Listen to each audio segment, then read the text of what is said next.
Terima kasih Anda masih menyaksikan Liputan 6 Daerah Jawa Timur bersama saya, Imam Fawaid. Saudara, mayat tanpa identitas ditemukan di dalam gua Kabupaten Tuban. Kondisi mayat sudah membusuk dan mengeluarkan bau tidak sedap. Korban diperkirakan meninggal lebih dari sepekan. Sesosok mayat pria tanpa identitas ditemukan di dalam goa Desa Penebusan, Kecamatan Pelumpang, Kabupaten Tuban. Jasad kondisinya membusuk dan mengeluarkan bau tidak sedap. Korban diperkirakan sudah meninggal lebih dari sepekan, sehingga sulit dikenali dengan tubuh menghitam dan hampir menjadi kerangka. Awalnya korban ditemukan warga sekitar yang mencium bau menyengat saat hendak bertanam di sekitar goa. Kemudian warga melaporkan ke kepolisian setempat. Kondisi medan membuat petugas sempat kesulitan, namun mayat akhirnya dapat dievakuasi setelah kurang dari 1 jam.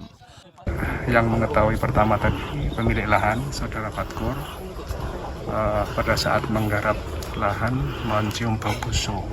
Kemudian yang bersangkutan mencari arah sumber daun bau busuk tadi dan menemukan mayat yang terlentang, kepala di sebelah barat, kaki di sebelah timur di dalam gua di lokasi Persil Dusun Penebusan, Desa Kebawan, Kecamatan Pelumpang. Selanjutnya yang bersangkutan melaporkan ke Polsek Pelumpang.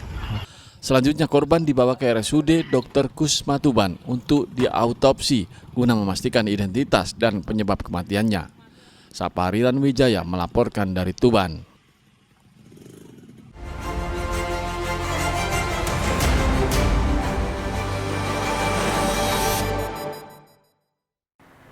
Saudara, tim redaksi merangkum peristiwa selama sepekan yang menyita perhatian publik di Jawa Timur. Di antaranya, kecelakaan maut di Probolinggo mengakibatkan 5 orang tewas, serta jasad wisatawan yang terseret ombak pantai di Tulungagung saat berfoto ditemukan. Selengkapnya, saudara, kami sajikan dalam Surabaya Sepekan.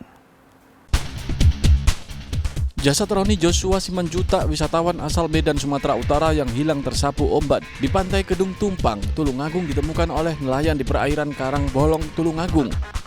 Jenazah korban dievakuasi ke Pantai Popoh oleh anggota polisi perairan bersama anggota TNI Angkatan Laut dibantu nelayan. Setelah dievakuasi, jenazah korban dibawa ke instalasi kedokteran forensik RSUD Dr. Iskak Tulungagung guna divisum. Minggu 13 Oktober, korban bersama 15 rekannya dari Kampung Inggris Pare Kediri berwisata di Pantai Kedung Tumpang.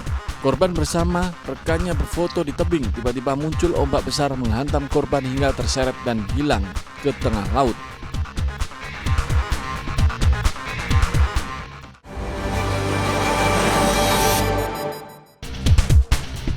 Kecelakaan maut terjadi di Jalan Tol Pasuruan Probolinggo, Desa Cukur Gondang, Kecamatan Grati Pasuruan. Kecelakaan melibatkan mobil travel dan truk. Akibatnya peristiwa ini, 5 penumpang mobil travel meninggal dunia dan 7 orang terluka. Kecelakaan bermula saat mobil travel yang memuat 11 orang itu berangkat dari Situbondo menuju Madura.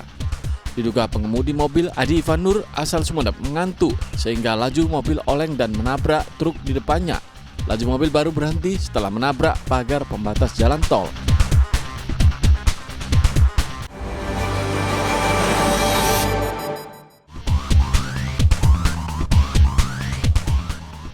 Empat pengedar narkoba jenis sabu-sabu digulung Sat Narkoba Polresta Banyuwangi. Dari tangan tersangka jaringan peredaran narkoba antar pulau ini, polisi menyita sabu-sabu total 1,1 kg.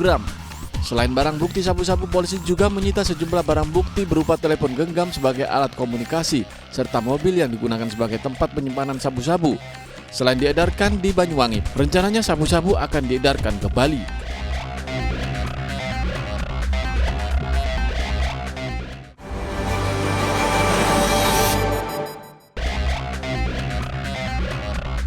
Seorang istri di Desa Kedawung, Probolinggo nekat menganiaya suaminya hingga tewas. Pelaku cemburu karena suaminya akan kembali ke mantan istrinya. Selain itu, korban juga kesal kepada suaminya karena kerap melakukan kekerasan dalam rumah tangga. Pelaku menghabisi korban saat tertidur dengan kayu penumbuk kopi hingga tewas. Jasad korban lalu dievakuasi ke Rumah Sakit Umum Dr. Muhammad Saleh, Kota Probolinggo. Hasil pemeriksaan medis, korban terluka di kepala dan wajahnya akibat pukulan benda tumpul.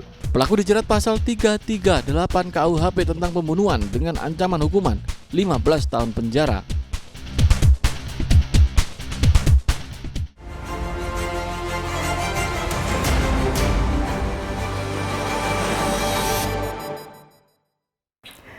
Kita ke informasi kuliner saudara. Jika Anda ke Surabaya, kuliner rujak ulek menjadi salah satu kuliner yang patut Anda coba.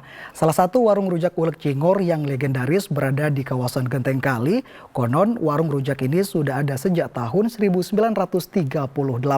Seperti apa rasa rujak Cingor ini saudara? Berikut liputannya untuk Anda.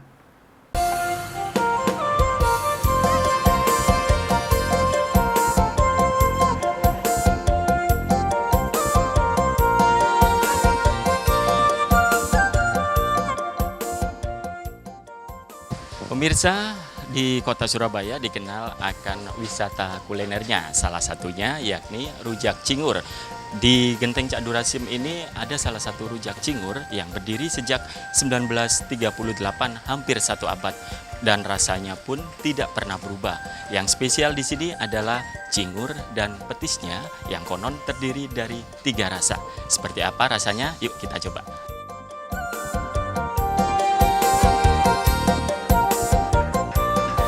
Cobek atau tempat ulekan bumbu rujak inilah salah satu bukti rujak Cingur di Jalan Genteng Kali ini menjadi salah satu yang melegenda. Cobek besar berdiameter hampir 1 meter yang terbuat dari batu untuk menghaluskan bumbu rujak ini menurut penjualnya sudah digunakan sejak puluhan tahun silam. Andi Arya yang merupakan generasi ketiga mengatakan warung rujak Cingur di Pasar Genteng ini sudah ada sejak 1938. Saat itu yang menjual rujak Cingur adalah neneknya. Yang membedakan rujak Cingur di tempat ini yakni petisnya terdiri dari 3 rasa, gurih, asin, dan manis. Sehingga ketika dicampur menjadi satu dan ditambahkan bumbu menghasilkan perpaduan rasa yang nikmat. Rujak ini bukannya tahun 1938. Ya, saya sendiri generasi kelima hitungannya, Mas. Ya, sekarang ini hitungannya generasi kelima. Tahun 38 tuh, dari nenek saya tadi itu. Ya. Rujak sama sop buntut, cuma nomor satunya tetap rujak di sini. Ya. Bedanya sama yang lain sini rujaknya petisnya pakai 3 macam gitu, Mas. Petis udang, petis Madura, sama satunya itu petis buat sendiri. Jadi rasanya nggak mungkin ditemukan di rujak lain gitu. Apa aja isinya? Cingur, tahu tempe, lontong, buah-buahan, sayuran, sama mie gitu Mas. Sama bumbunya. Untuk resep buat rujaknya itu yang ngulek atau yang buat petisnya itu selalu keluarga sendiri Mas. Iya, jadi nggak sampai orang lain yang ikut. Jadi dari dulu kalau nggak ponakan dari nenek, tante atau om gitu saya. Ya keluarga semua yang untuk ngatur rasa-rasanya gitu. Ya dari dulu sih ya kata orang-orang sih nggak berubah sih ya. Untuk menyiapkan bumbu rujak Cingur yang pertama yakni kacang tanah, gula merah, garam, bawang putih yang sudah digoreng, lalu petis dan terakhir cabai rawit merah. Bumbu ini kemudian dihaluskan dengan cara diulek, setelah halus ditambahkan sedikit air. Cingur sendiri merupakan hidung sapi yang sudah direbus dan diberi bumbu. Cingur dipilih karena hidung sapi ini memiliki rasa yang gurih dan nikmat saat dicampur dengan bumbu petis. Isian rujaknya terdiri dari sayuran seperti kangkung dan tauge atau kecamba, kemudian aneka buah-buahan seperti belimbing, kedondong, nanas, dan timun. Setelah itu disiram bumbu rujak.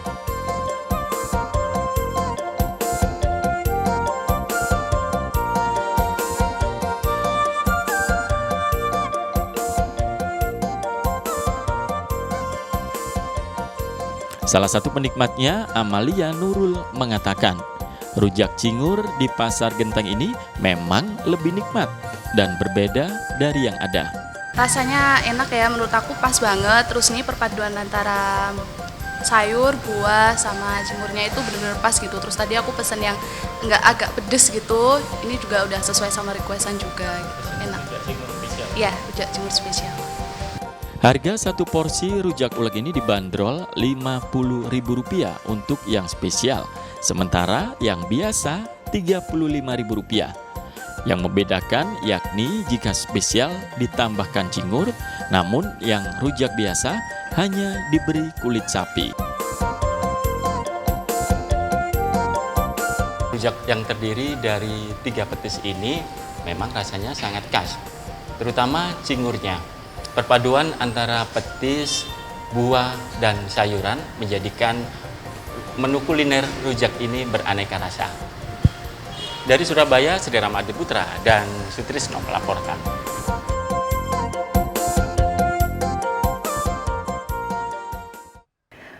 Rayakan festival layang-layang, puluhan layang-layang jenis gapangan hiasi langit Bondowoso. Informasi selengkapnya saudara akan kami hadirkan untuk Anda sesaat lagi dan tetaplah bersama kami di Liputan 6 Daerah Jawa Timur.